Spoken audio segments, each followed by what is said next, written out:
Okay, so this is the Chasing Thoughts podcast. One of the suggestions that we got coming in was that to talk about church and control, where it comes around that.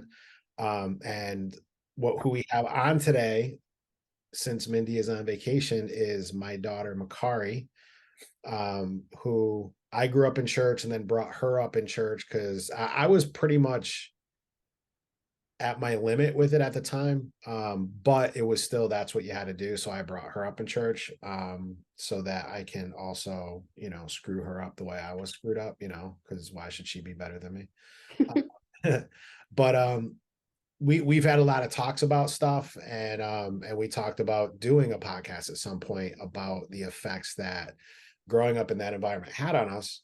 So thought it'd be a great time. Well, Minnie's enjoying her vacation, to sit down with McKari and talk about it and get the younger perspective as well. So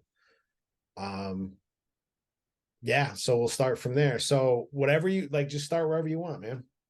So I guess I didn't know that when we were born that you were already kind of at your limit with church. But when I'm what? I was like, ooh, dropped a bomb already, dude. Yeah. So my the thing that I was thinking about the most leading up to today was what was the exact moment, or when do you remember the disillusionment of church like fully taking place, where you're like, I don't think that this is like for me. I don't think that church or any of this is all fake. I don't think that this is for me. I think looking back, I think I always questioned and always was like, this is weird. You know what I mean? The fact that I never felt saved and Mm-hmm. ended up getting saved about 327,000 times over my like teenage years, because I just never felt it.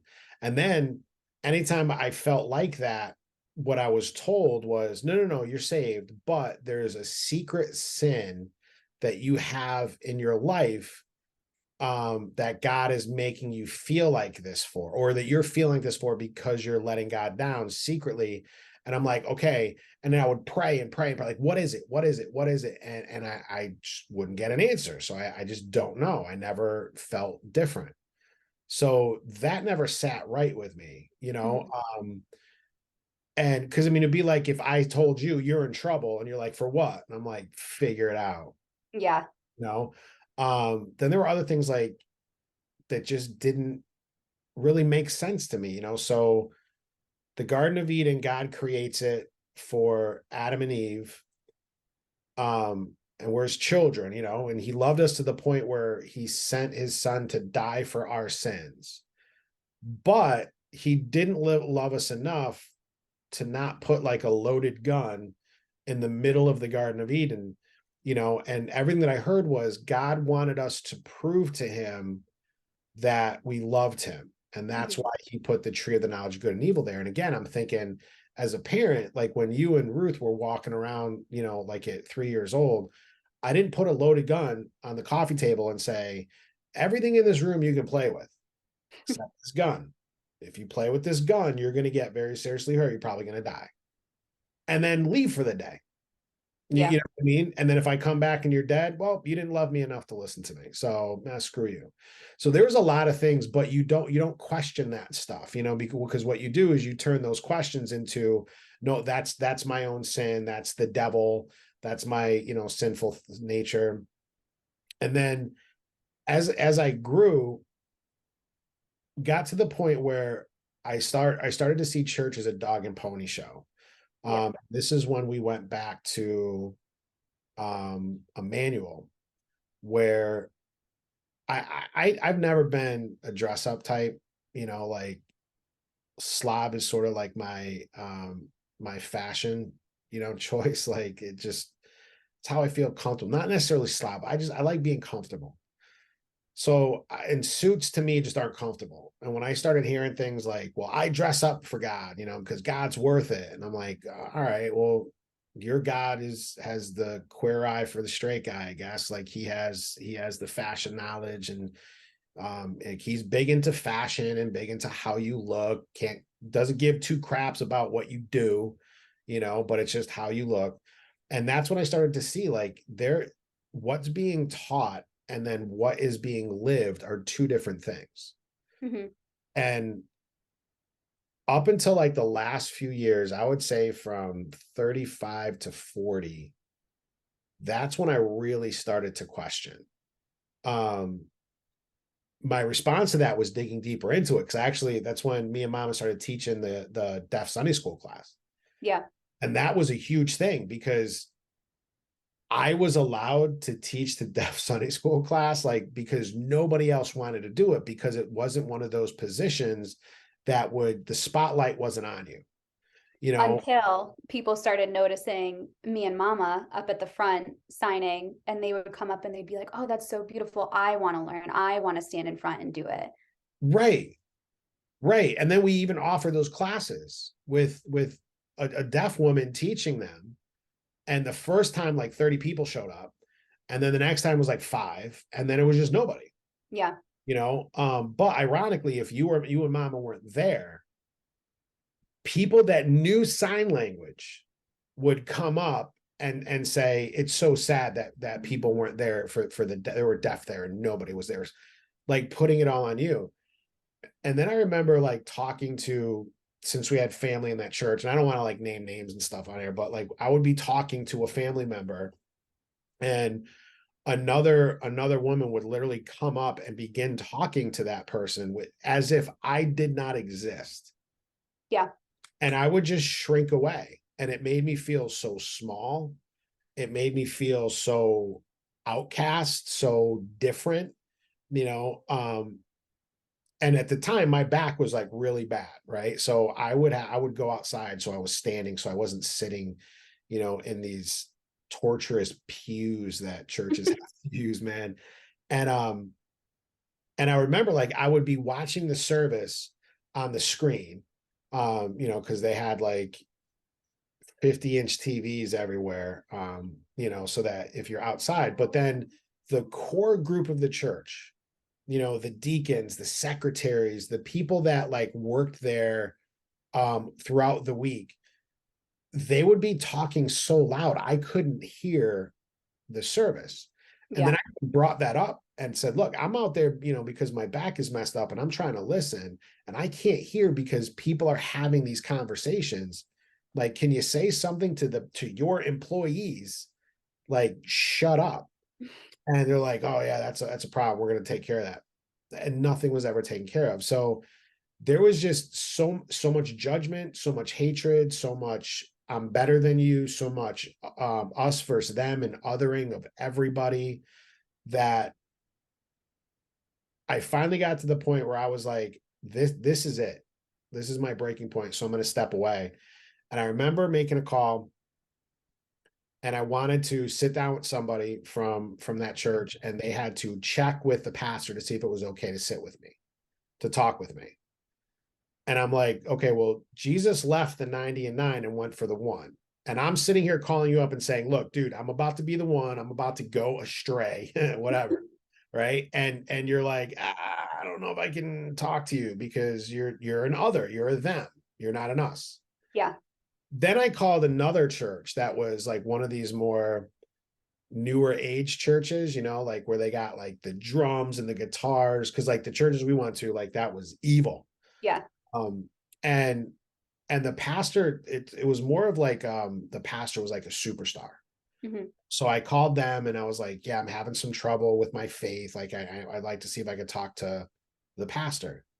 Well, he's real busy, but we can get you to somebody else. I'm like, all right, cool. And that just didn't sit right with me. But I'm like, yeah, maybe I'm just being too sensitive about it. And then the advice that I did get from this other guy was read your Bible, pray every day, and you'll grow, grow, grow. Like the same song that I sang when I was in like kindergarten, Sunday school. Yeah. I'm like, dude, I've read my Bible every day for 40 freaking years. Like when we lived in Italy, I read my Bible through in that 5 years, probably 30 times. Like once every 3 months, I would read it from cover to cover. And that wasn't including my time to study. Like, and I'm not a theologian. I can't go into the ancient Hebrew and I don't know like all that stuff. But what we were taught was you compare scripture with scripture, and that's how you study the Bible. And I could run people all over the place. So I knew what the Bible said. And what the Bible said and what Jesus actually lived, his example did not match up Yeah. with the people in church.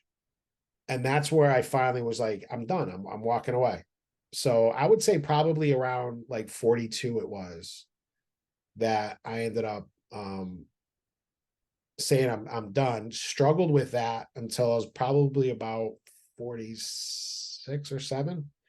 Wow. And like at 48, I'm finally at a place where I'm like, I don't I believe in God. I just don't believe in church. I believe church is a man-made institution that was all built on, control. I think that it's important to point out to anybody who might not know that the idea of being saved is just understanding that Jesus Christ died on the cross for us, and all we had to do was simply acknowledge it and accept that gift into our heart. And from then on, like, all of our sins were supposedly cleared and we would get into heaven. And we were taught that we only had to do it once and we never had to do it again. So the fact that you felt like it never stuck is very important. I think it shows how much control that the church tried to have over our lives, and the guilt that they would institute on us and say that you're a disgusting, vile sinner and you're never going to get better. And then we felt obliged to get saved multiple times. I think I was baptized like 4 times. And in our church, we got baptized after we got saved. And every time I got baptized, people were shocked, like, oh, McKari was never actually saved. And that's in and of itself, like, that is enough to just leave. Yeah. Yeah. What did you experience like as a kid? Because I remember youth groups and I remember like all like what were your experiences with that? Because you guys were in, well, let's see, like so the church that we went to, like it was a bubble church, you know what I mean? Like where you go to church Sunday morning, Sunday night, Wednesday night, you have youth group on Friday nights or Saturday nights, and then you go to the church's school Monday through Friday, where you also have Bible lessons Monday, Tuesday, Wednesday, Thursday, and then chapel on Friday. And having friends outside of the church is wrong. Mhm. Uh, Doing anything outside of the church, playing sports, wrong, because that's going to take time away from going to church and stuff like that. What were your experiences like that? Honestly, it was horrible. We got to that church, I don't know, maybe I was like 11 or 12 when we started going back, like, and stayed there until I was 20 or an adult or whatever. Um, and at that time, we weren't going to private school, we were going to public school. So we were wearing jeans to school, and we didn't grow up with all of the money in the world. So we had enough money for school clothes and we had enough money for dresses that we were only going to wear once a week. So they didn't have to be pretty or super nice or anything. So me and Ruthie wore, bummy church clothes compared to what everybody else wore. And that set us apart. We were never accepted. Um, Me and Ruthie were not sin children, had a little chunk going on. And I also didn't know how to do my hair. And I also wasn't allowed to wear makeup when everybody else was. And because of that, I was never accepted. I think the biggest reason that I was never accepted was because I was never seen as a potential wife, even at 11 years old. None of the other boys in our group would see me as a potential wife. They Really? didn't think huh? Really? I think that is really what it comes down to. In the youth group, there was a girls group and a guys group. And in order to be part of the in crowd, it felt like as a girl, a guy had to accept you. You had to be seen as desirable. And me and Ruthie simply weren't. Like, and again, we're 11, we're children. But these other girls, because they're going to private school and they are reading the Bible and being a womanly Christian or whatever the term was, they were seen as desirable wives and for the future. Were they being that person that would make a good wife, or were they faking, like putting on a character? It was definitely fake. And I know that because if they were truly acting like a Christ-like woman, I don't think that they would have said to my face that I could do better, dress better, do my hair better, look better. I just had to try harder. And it all came down to how I was presenting myself. But I was presenting myself as who I was. I wasn't trying to pretend like I was anybody else. And from the ages of 10 to, I would say, I think the last time I went to youth group, I was 18. From the ages of 10 to 18, I tried so hard to be somebody that I wasn't, just so that I could fit in and have friends. And it never worked. And I was What miserable. or what that do to you? Like, do you see the effects of that in your life now? Um, there's like certain aspects of my life that I feel like it affected. Um, as a girl in youth group, I felt like we kind of put the guys on a pedestal. And I feel like that kind of made me boy crazy in a sense. Yeah, everything was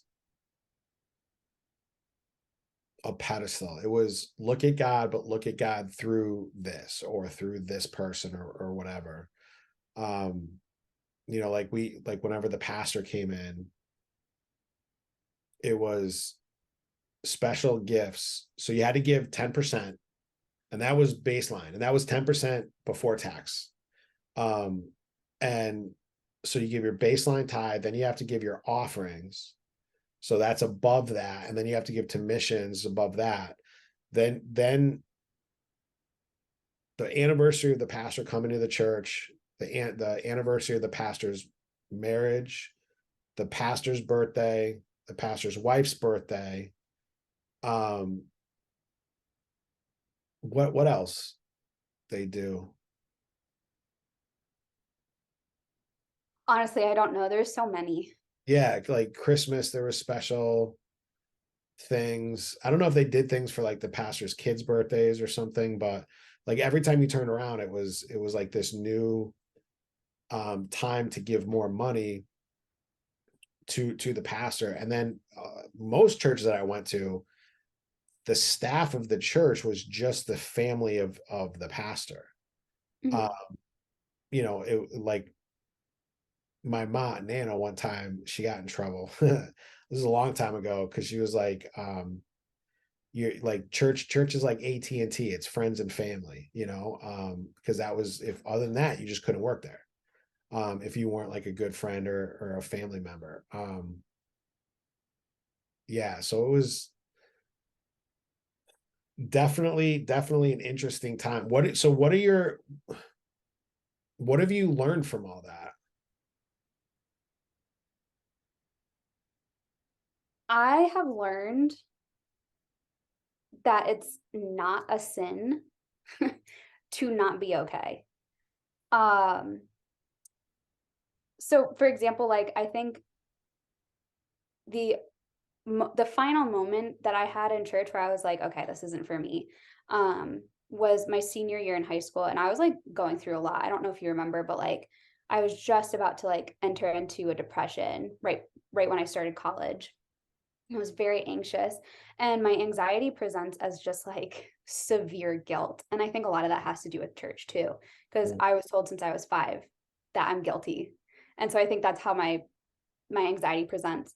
Um, and I had kind of brought it to your attention, was kind of like, I think I need help. But I had never had any issues before. So instead of going to a therapist, you're like, well, why don't you talk to your youth pastor? So I was like, sure, he can probably help me. And instead we sat down and I explained that I have just this anxiety that's eating away at me. And he told me that it was because I didn't trust God enough. And how dare I sit in that church worrying and feeling guilty when I could just give my problems to God. And like, that's just simply not the case. I had a chemical imbalance in my brain. It wasn't because I wasn't praying hard. I prayed so hard. I would go to bed crying at night because I was just praying so hard that my anxiety would go away. So the fact that he said that and put it back on me, that it was my fault that I had anxiety, was ridiculous. And so since then, I've kind of learned to sit with that anxiety and sit with that guilt and understand that I'm not a bad person. that's just a chemical imbalance in my brain, and I can sit with it and I can breathe through it and I can get over it, but it's not because I'm a bad person. Yeah, that's one of the things that I look back on now, and I think it's a thing that makes me angry about it. Is how many people are told exactly that your feelings are your fault. You know what I mean? Like, um, in fact, there was one lady who had a lot of mental health issues. She was told that she needed to that same thing. She needed to get off all her medications and start trusting God, because that's what the problem was. And the devil was using the medications to make everything worse. So she got off her medications. She had a nervous breakdown. Um, Ended up losing her health insurance, and 20 years later got cancer. And she ended up getting subpar treatment for the cancer because she had no medical benefits, and they couldn't afford this stuff. I mean, do we live in Connecticut, so and in like suburban Connecticut, and they were farmers, so there was not much money coming in for them, and she died of like a very slow, agonizing death, and there was nothing that could be done, and it all stemmed from being told that her mental health was because it was her fault, because she was not as close to God as she possibly could be. That's the thing that makes me, I think, the most angry, where all the blame comes back to the person, right? So it's one of the beliefs that have switched for me, is that I believe that responsibility comes back to us, but not blame. Right. Responsibility isn't blame. Things happen to us that aren't good, and that sucks, but it's our responsibility to respond to those situations. And our goal is to respond in the best way possible. You know what I mean? So that it doesn't just drive more and more and more like horrific energy and thoughts into our minds. Um, yeah. Yeah.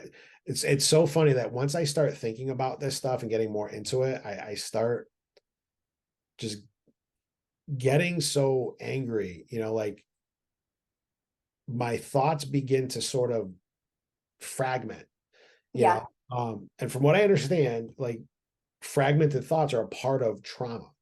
It's one of the reasons, like, our brain wants this narrative to go through. And when we go through a trauma, we lose that narrative and everything is fragmented. Like Mm. when I was in the military deployed, like my thoughts, I don't know what's connected and what's not connected. We had like two patrols that we went on. I don't know if it was the same patrol or two different patrols that this happened. Like everything is fragmented. And when I think about church, everything becomes fragmented. So to me, that's just evidence that living like that was traumatic. you know Yeah. Thinking literally everything that happens in your life is your fault. Or, like, in fact, one time when I was in Christian school, I remember we had an evangelist come in, and there was like this big like revival. Everybody was crying, and like we're gonna get our lives right with God and everything. And I remember this girl stood up and gave a testimony about how, and it was like one of these things. It was like her sister's neighbor's best friend's dog walker got cancer, and she realized that that woman who was so far removed got cancer because she wasn't living right. And I'm like, wow, so God gave somebody else cancer because you're a dick. Wow. Like that's the God that sent Jesus to the earth to die for our sins. That's insane. What are your thoughts now on all that stuff, all church and stuff like that? Um, Or let's do this. Thoughts on church, and then thoughts on God, spirituality, whatever you want to call it. Thoughts on church is that it has no bearing on my life anymore. I don't really view those years as wasted. And I'm not bitter towards those years, even though I went through some like bizarre things. Because I think that every single step in my life and in your life and in Nana's life and in Gigi's life led me to meeting Matt. And I'm living my happiest life right now. So there's So no way that I could regret church. just so everybody knows, Gigi is McKari's great grandmother. So Gigi.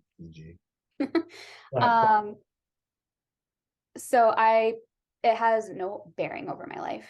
I don't really think about it. I certainly don't judge people that still buy into it, especially growing up in church and kind of having to untangle the beliefs that I was kind of forced into from reality. Like, I get that it's a hard thing, especially if you're questioning it. And I think that way more people are questioning it than are leading on. And as for spirituality now, it's so hard because I'm still going through like untangling things. There are certain things that I like, I don't know, Matt will make a joke or one of my friends will make a joke and it'll come off like super blasphemous. And I am not comfortable. I ask them to stop talking about it and it's not fair to them, but it makes me uncomfortable. Like I'm going to be smitten or smited down, whatever the term is. Um, Smoted it. and I don't want to say that I don't believe in God, again, for the same reason. But in terms of like spirituality, I don't think that I've really looked into it enough. I definitely kind of believe in like vibes and manifesting. And I don't know. I feel like there's definitely a spiritual aspect to life and the universe, but I have not looked into it enough to say exactly what I believe. And I don't even know if I do or don't believe in God. I don't know, but I'm not comfortable saying it one way or the other. That's crazy though, right? That it still has that much control over a thought. Like you don't even want to have the thought because what if the thought is blasphemous? Well, I will say that another way that my anxiety has presented is with a touch of OCD. Um, I have to pray a very specific way each day. And I'm telling you that I don't even know what my beliefs are, but I still pray because I feel like if I don't, I'm being bad or I'm, something bad is going to happen. I have to pray a very specific way. I have to pray a very specific number of times in the morning and at night. And if I don't, my day is not going to be good or something bad is going to happen. And it's truly insane. Like I'm messed up. Wait. So that goes on today? Yeah. Yep. Wow. Big bomb dropped on the Two Strangers Pod and Chasing Thoughts podcast, man. Wow. So as of today, Mm-hmm. even though since 18 you've been pretty much out of church, right? And And I'm you're 27 now. Yep. 7 now. So almost 10 years, almost a decade. You use God as like a light switch where I gotta like turn it off 120 times or like my little brother's gonna die or something like that. It's not necessarily like a specific number, but it's very specific prayers. And if I feel like I didn't do it the exact right way, got to do it again.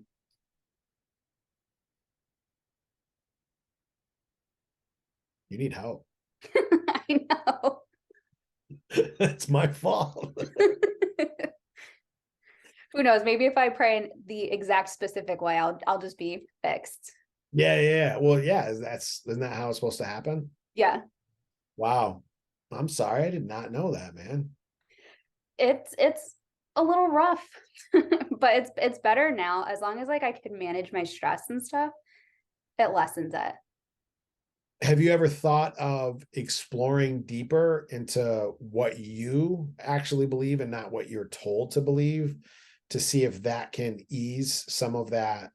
Because it sounds like the anxiety is coming from maybe, Yeah. maybe I'm wrong, right? And Yeah. that's I think that is one of the things, you know how many people I've talked to that started off like when I tell them my belief systems now, they're like, look, even if I'm wrong, I've gotten saved and I go to church so that I get to heaven.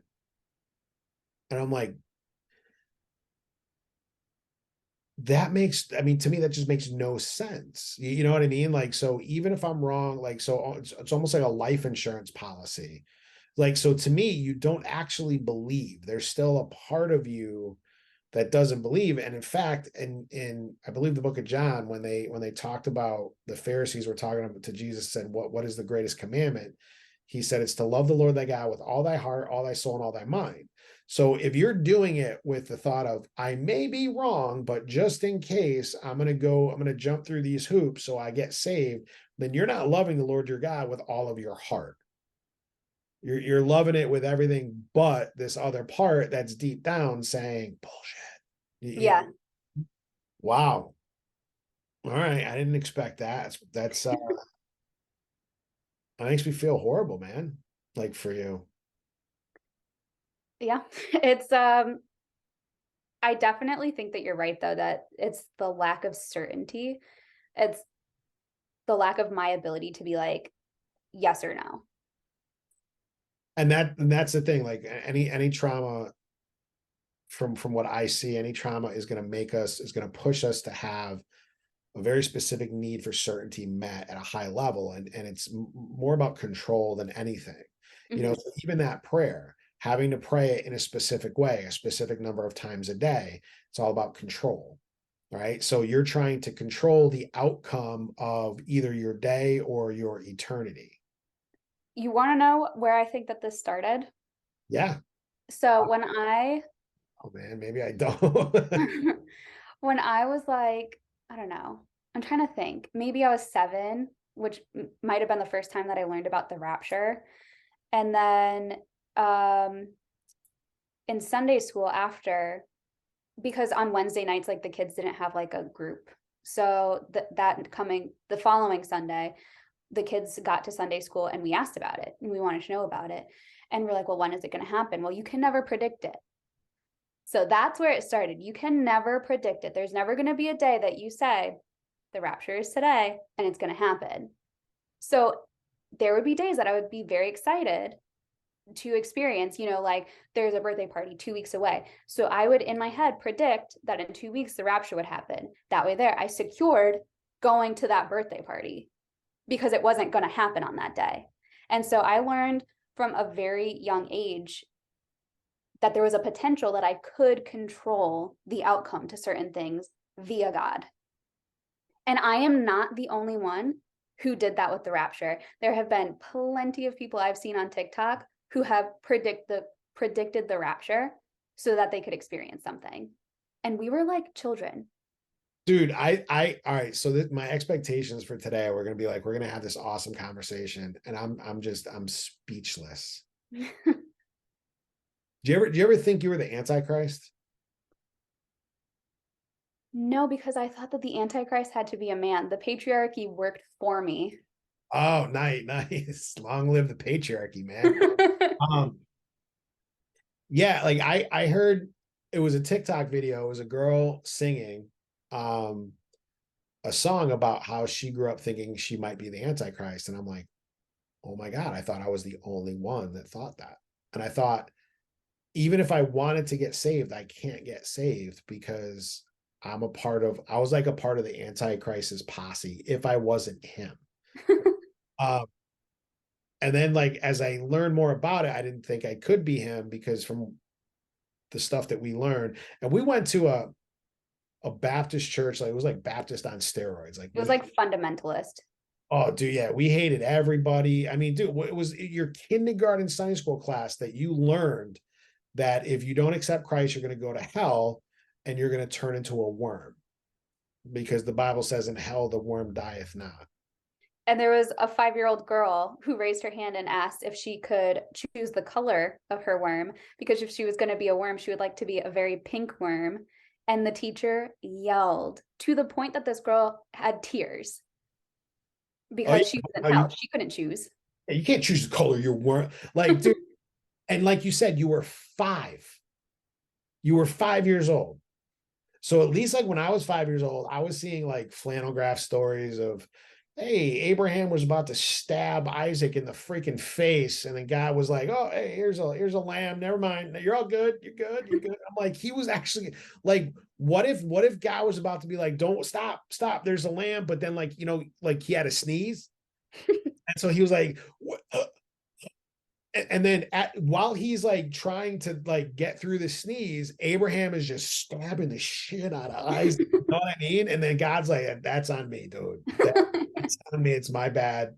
Yeah. So I was hearing those stories, like Joseph in the coat of many colors. He was thrown into a pit, sold into slavery. Jonah in the whale. They throw him overboard, and then the whale barfs him out on Nineveh. Um, Stories that still get you a little messed up, but Oh, for sure. yeah. Even the one with was it Elijah or Elisha? One of the two, where the kids were like, "Go up, thou bald head," which apparently in whenever he lived, 300 BC, that was a burn. That was a like major burn. Some kid was like, "Ooh, we need some ointment for that burn. Go up, thou bald head." And then two she bears, which who I don't know who stopped to confirm the gender identity, but came out, and I looked it up because I was like, it wasn't really 42 kids, 42 kids these bears just mauled. And it wasn't like a thing to eat them, right? Because there's 42 little bodies like everywhere. And you gotta figure in 42 percentage wise, like there's gonna be a couple of chubbos. So I mean, that would have been a meal in and of itself. But how did like none of these kids get away? Like that new Peacock show, Cocaine Bear? Um, like somebody dropped cocaine out of an airplane or Yeah, something. Bear like ended up sniffing it, and, like went nuts. And I guess yeah, it's not a true story. So it this was is. Yeah. the earliest version of Cocaine Bear, where these two female bears were just snorting lines and then just killed 42 kids. Like all for making fun of the preacher. Yeah. That's what Definitely brainwashing. Yeah, this is what I believe. I believe that, and this is actually the first time I think I'm putting this out, knowing that it's going to go out farther than just like family or whatever. Mhm. I believe that modern day Christianity is thinly veiled humanism. It's the worship of self. I believe that Christianity has been so um, twisted to where it's complete pride. Right now, the original sin before Adam was Lucifer, where his pride was like, I'm above the throne of God, so I'm gonna be God, right?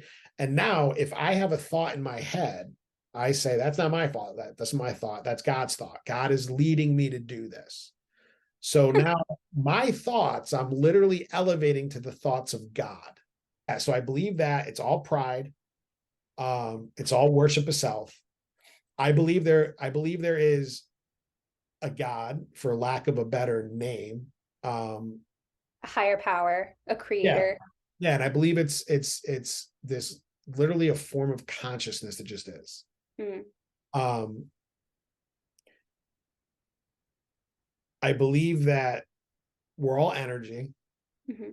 and that energy is neither created nor destroyed. So when we die, that energy is going to go someplace. Um, and it's going to go in, and so I haven't explored this too much. And again, like I said, I haven't really talked about it more than just thoughts in my own head. So I don't know, it's not going to come out right, but there's different dimensions, right? In string theory, there's 11 dimensions. So let's just say God is he is the 11th dimension being. And you can't even say they are the 11th dimension being, because it's everything, Mhm. you know and as you go up in the dimensions, you gain more stuff. So like a two-dimensional thing is on a flat plane. You can go like left, right, 3 dimension got up and down. And then we can start to play with time, but we move forward in time, like in a linear movement. In the fourth dimension, from what I understand, I could be completely wrong, you can start moving through time, right? Ironically, one of the stories, the Mount of Transfiguration, Jesus took two apostles, I believe Peter and John, and he brought them to this mountain, and they saw Jesus speaking to the two prophets that are going to come out in Revelation, and preach for a certain amount of days before they're killed. Um, and what if that was Jesus moving through time, Hmm. and literally showing it, which means Jesus is a higher dimensional being. And Mhm. I've mentioned to some Christian, they're like, that is the stupidest thing I have ever heard in my life. I'm like, well, where's heaven? It's not on this plane. It's not on this existence. You know what I mean? Yeah, It's it's not not like, like up in the sky. yeah, I mean, dude, you got the James Webb Space Telescope looking out to the farthest reaches of the universe, and they're not seeing streets of gold. They're not seeing it. So it is beyond our dimensional plane. So therefore, heaven is in a different dimension. So therefore, God is, or Jesus would be an interdimensional being. Hmm. Um, and the biggest thing I believe is that belief doesn't matter. Belief, when it comes to what I believe about myself, that matters. Mhm. If I believe that I'm an unsuccessful sack of crap, then that's the way I'm going to live my life. If I believe that I have worth and that I can do things with my life, then that's going to be the life that I have. And that is freeing to me. It frees me to seek constantly and always question. You know what I mean? Like, I don't Yeah. believe in the Loch Ness monster, but I believe in aliens. I believe in interdimensional travel. Um, I believe that our intentions can shape reality, and there's science, there's experiments that prove that. Like the two slits with like light going through. If you watch it go through, it acts as a particle. If you don't watch, it acts as a wave. If you are going to watch it go through, it acts as a particle. If you will not watch it go through, it'll act as a wave. So it can tell what your intention is and then act accordingly. Yeah. And if that happens, then our intentions can alter how reality responds. You know what I mean? And I believe in that. Unfortunately, that those muscles are so Atrophied. good word right there, atrophied, that I'll slip into it and slip out. Yeah. Slip into it and slip out. But like this last couple weeks ago, I was in that, I was like flying high in that mode, man, and things started happening without me even trying. And in fact, I met this one lady on TikTok that I met that was like talking to me about human design and stuff. She mentioned it. It's like, remember in Finding Nemo, they get into the East Atlantic Current with the turtles, and they're just like, whoa, Yeah. like she's like, it's like that. It's like you get in the East Atlantic Current, you just surf it, man, and then things just come to you. And that was that week that I was having, like where things were just coming to me that I never realized. Yeah. Uh, I I believe I believe in Jesus. I believe he was a historical figure, even though there's no evidence for him. Um, but I believe that what has been created has been twisted by man. The first, the people that ran the first Christian churches after Christ were women. Hmm. Um, and then that's when you start getting into women need to shut their mouths in church, you know what I mean? Like where men took control over it and the whole patriarchy came up. And it was also based on hallucinogenics. Oh yeah, I did know that. Yeah, yeah. So to me, like instead of like taking the cracker and the wine or whatever, man, we should be taking mushrooms and washing it down with some ayahuasca or something, dude. And to me, all of Christianity for me gets wrapped up into this, right? So that verse, love the Lord thy God with all thy heart, all thy mind, all thy soul. And he said the second commandment is as important as the first, and that's to love your neighbor as yourself. So if you look at that verse backwards, if you don't love yourself, you can't love your neighbor. If you don't love your neighbor, you can't love God. And just look at the problems in the world today. You have people that can't stand, they have their own self-hatred coming out and spreading that hatred to everybody else. You know what I mean? Then the Bible also talks about um, by their works ye shall know them, or by their fruits ye shall know them. right? So one of the things we were always taught was fruits were how many people you brought to church to get saved, right? Or at least for me, that's what I was That was taught. for you. Yeah. But in Galatians, it talks about the fruit of the Spirit: love, joy, peace, long suffering, faithfulness, gentleness, meekness, temperance, whatever else is there, right? So a Christian, which in our little catechism class we were taught meant Christ-like, Mhm. should exemplify the fruit of the Spirit. But you don't find that in most churches. Yeah. You find judgment, you find looking down, you find othering, you find I'm better than you, that's what you find, which has nothing to do with the fruit of the Spirit. So to me, you are not a Christian because you are not Christ-like. Hmm. So that's kind of like where my beliefs stand now. That's a lot. And I like all of that. It makes a lot of sense. I will say another thing. I think my final straw with church, it was literally handed to me on a silver platter. It was like how you said, it was like a limiting of beliefs. So we were taught that God can do everything. With God, nothing is impossible. And I remember in youth group, we had these moments where we could ask whatever question was on our mind. And I took it upon myself to ask the hardest questions that I could come up with. So literally the final straw was I asked my youth pastor, if you say that God can do everything, then why do you limit your beliefs and say that the Big Bang Theory, which has evidence, could not be possible? And instead you believe that God snapped his fingers and the entire universe was here. Like both of those, like I can't wrap my head around either of those. There's such big ideas.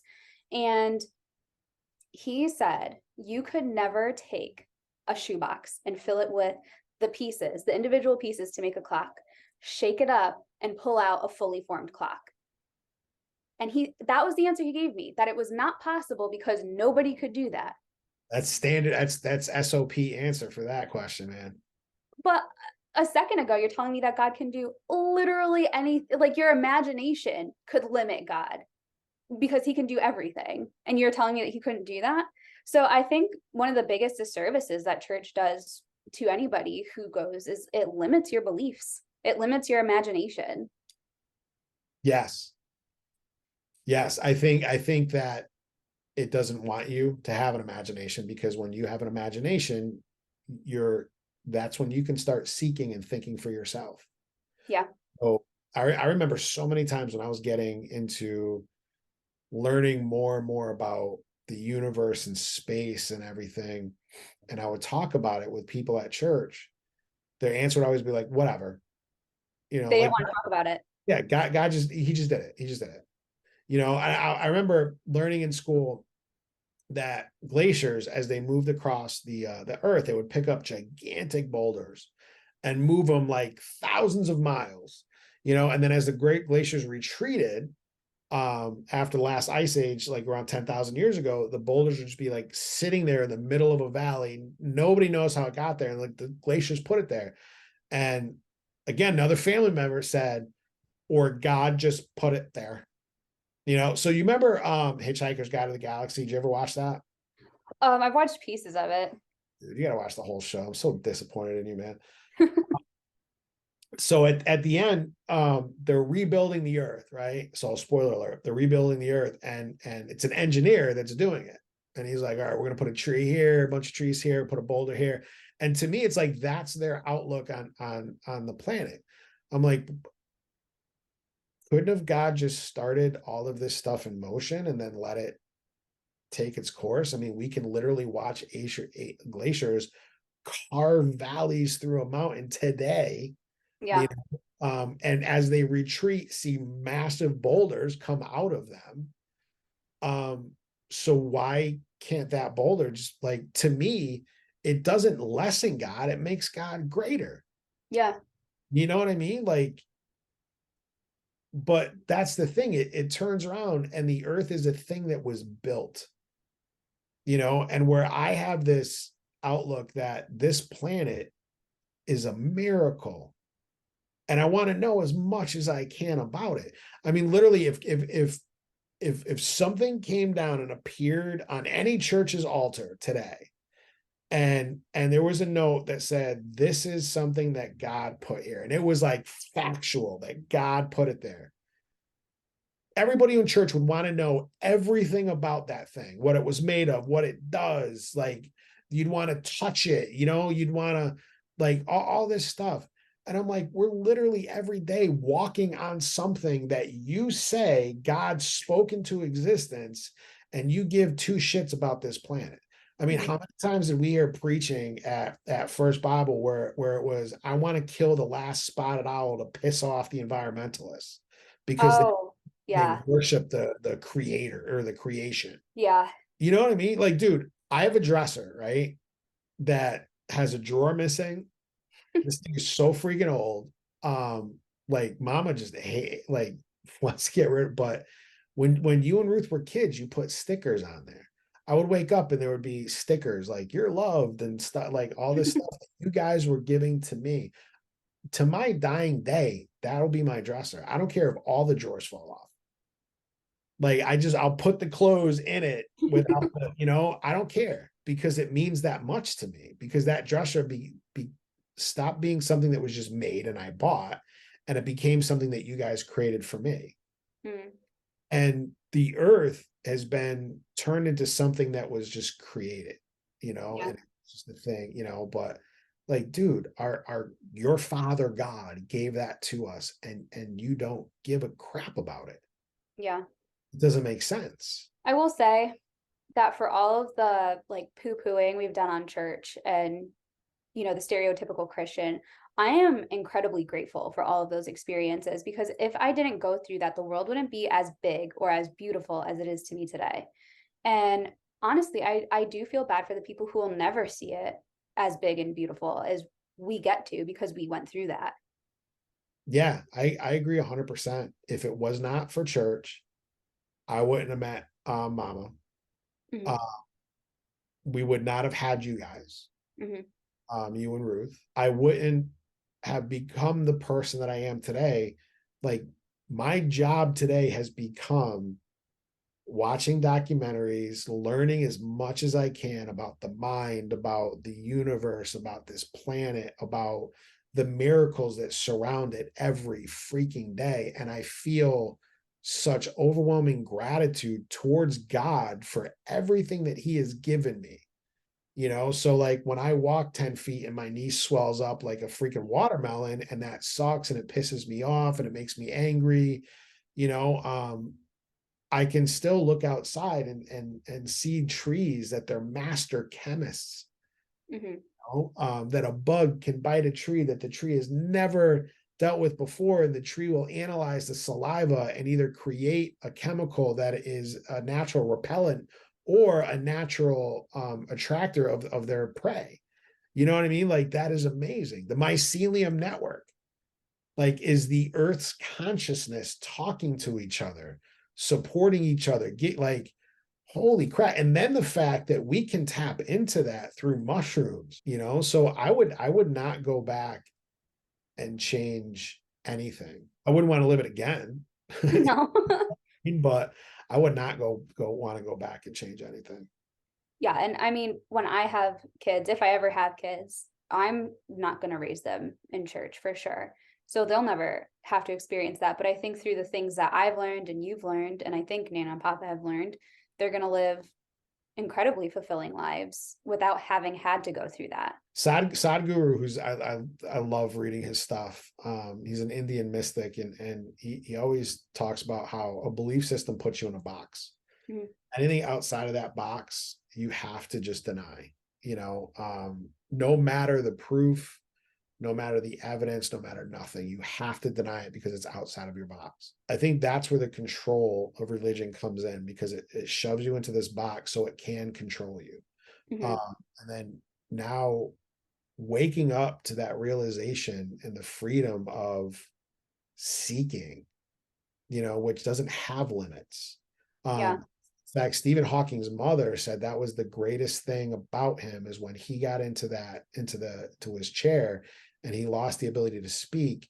She said his world his world, his universe became his mind. and it let him think of things that nobody else was thinking. So he was able to seek questions that were not even being asked, you Yeah. know, and being like one of the greatest scientists that ever lived, one of the smartest men that ever lived, it was just amazing. What Sadhguru said, I feel like my box has been opened, but it's possible that I'm just too nervous to leave it fully yet because it feels safe because I was in there for so long. So I think that that's what I will work on, because I know that there's so many beliefs out there that I could explore, and I know it's not bad to explore them, but I'm still like comfy in my box. Yeah, and I think be like a great topic to like end this is how to come out of that where you're not being controlled by the fear, because I think it's so it infiltrates like the deepest parts of our mind, like that fight or flight response part, where if you do something like if like you said, if you don't say your prayers in a certain way and all that stuff, then something bad is going to happen. You know what I mean? Taking the time now to work through that, finding new ways. You know what I mean? Because I don't think you have to stop that. I just think you have to find what is that fulfilling, like what is that fair doing, and then what better way can you meet that need that kills off the need to go through prayers almost like they're magic words. And for me it's become my thoughts, like you said, vibrations. You know what I mean? Keeping my mind in a very, very, very good place.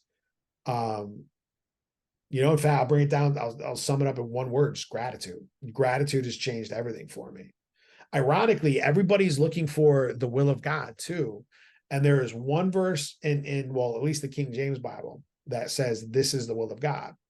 And it says, in everything give thanks, for this is the will of God. So a lot of times Christians are out looking for the will of God, the good, the perfect, the acceptable will of God in their lives, but they're judgmental. They're not thankful.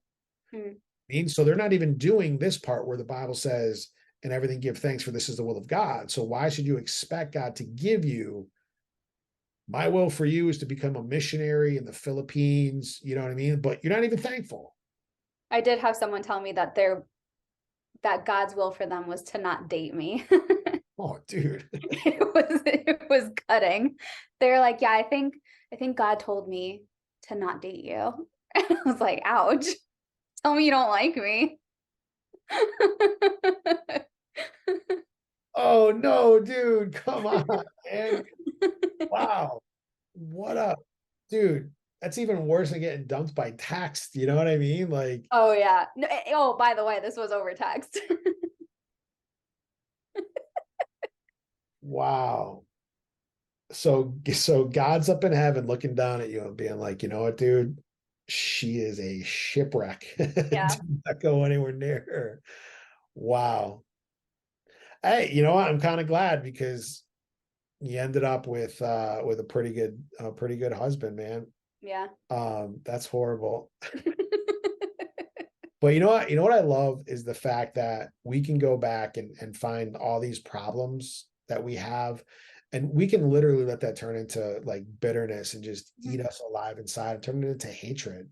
But instead we've accepted what it was, grabbed onto the good, and that's what we focused on. Like, I mean, because two things can be true at the same time. In fact, again, something I don't know what I'm talking about, the quantum level, like whatever you want for dinner tonight, every possibility that is available to you is all true on the quantum level, is all happening on the quantum level. And it's not until you make that choice that, I believe they call it quantum collapse, like where all those other choices just collapse down into the one that you chose. We have the right to look back and be like, I'm angry and stuff like that, but that's just going to make us feel like crap. Hmm. You know what I mean? And Yeah. you also have the right to look and say, you know what, I'm grateful for what it is because of this and because of this and because of this, and it let me know who I am, and it helped create the person that I am today.